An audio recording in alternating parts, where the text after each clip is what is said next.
रजनी को बचपन से ही पेंटिंग का बहुत शौक था।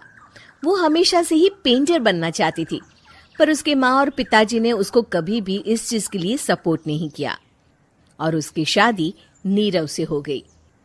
नीरव रजनी को बहुत प्यार करता था, पर रजनी हमेशा चुपचाप ही रहती। वो इस शादी से खुश नहीं थी।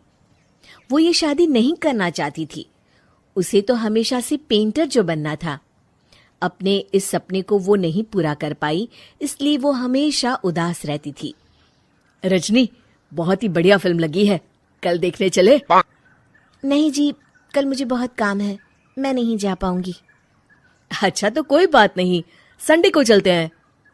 देखिए, मुझे फिल्म देखना पसंद नहीं है। आपको जाना है तो चले जाइए। नीरव को मना करके रजनी वहां से चली जाती है और अपने बैग को खोलकर उसमें बंद पड़े ब्रश और कलर्स को देखकर रोने लगती है।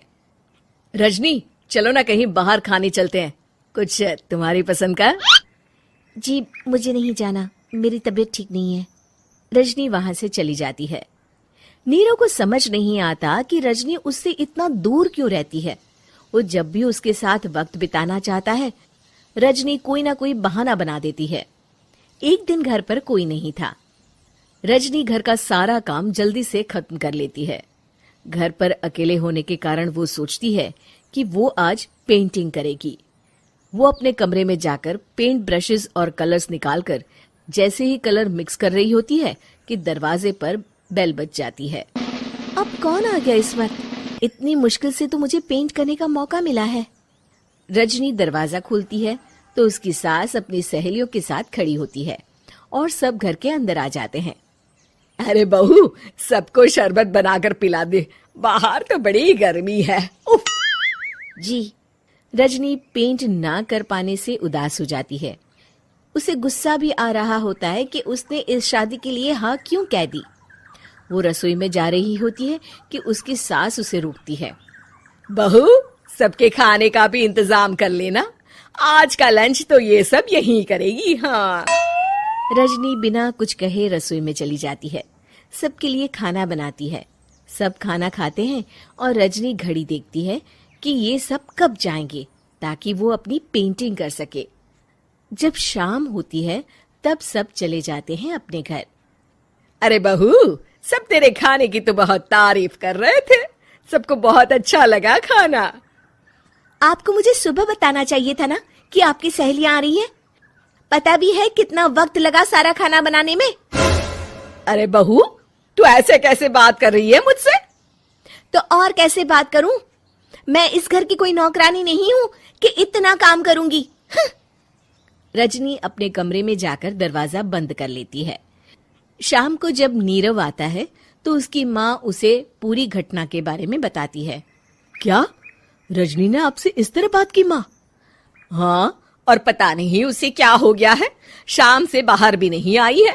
मैंने तो कई बार आवाज दी, खाना भी नहीं खाया उसने। तू ही बात करके देख ले बेटा। नीरव अपने कमरे का दरवाजा खटखटाता है। रजनी, दरवाजा खोलो, मैं हूं। रजनी दरवाजा खोलती है और फिर वापस जाकर अपने बिस्तर पर लेट जाती है। रजनी, माँ से बात करने का ये क्या तरीका है? मैंने कोई गलत बात नहीं की है। अरे तुम क्यों ऐसे बर्ताव कर रही हो सबके साथ? क्या तुम इस शादी से खुश नहीं हो? रजनी कुछ नहीं बोलती। अरे बताओ मुझे रजनी, क्या ये शादी तुम्हारी मर्जी के खिलाफ हुई है? हाँ, मैं ये शादी कभी नहीं करना चाहती थी। तुमसे क्या, मैं किसी से भी शादी नहीं करना चाहती थी। रजनी रोने लगती है। चुप हो जाओ रजनी, बताओ मुझे, तुम क्यों नहीं करना चाहती थी शादी? रजनी बेड के नीचे से अपने पेंटिंग्स, कलर्स, ब्रश, पेपर्स निकालती है। इतने में उसकी सास भी कमरे में आ जाती है। ये देख रहे हो, ये थे मेरे सपने। मैं पेंटर बनना चाहती थी, पर माँ पापा ने कभी सपोर्ट नहीं किया और मेरी शादी करवा दी। मेरे सारे सपने टूट गए। हर वक्त बस गुस्सा आता रहता है मुझे। मैं जानती हूँ कि आप लोगों की इसमें कोई गलती नहीं है, पर मैं क्या करूं, मुझे समझ में नहीं आता।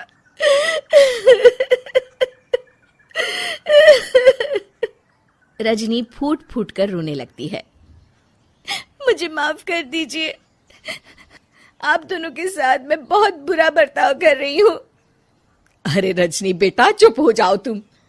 नीरव पानी लेकर आता है। ये लो पानी पियो और शांत हो जाओ। रजनी पानी पीती है और उसकी सास पेंटिंग्स देख रही होती है।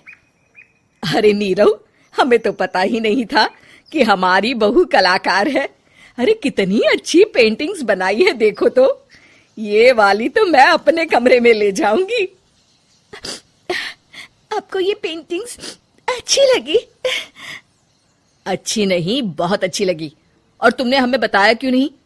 तुम जब चाहे पेंटिंग कर सकती हो रजनी। हम तुम्हारे सपनों को पूरा करने में तुम्हारा पूरा साथ देंगे। हाँ बेटा, हम कला की कद्र करते हैं। हम कलाकार तो नहीं, पर मुझे गर्व है कि मेरी बहू एक कलाकार है। रजनी, नीरव और सास तीनों हंस पड़ते हैं।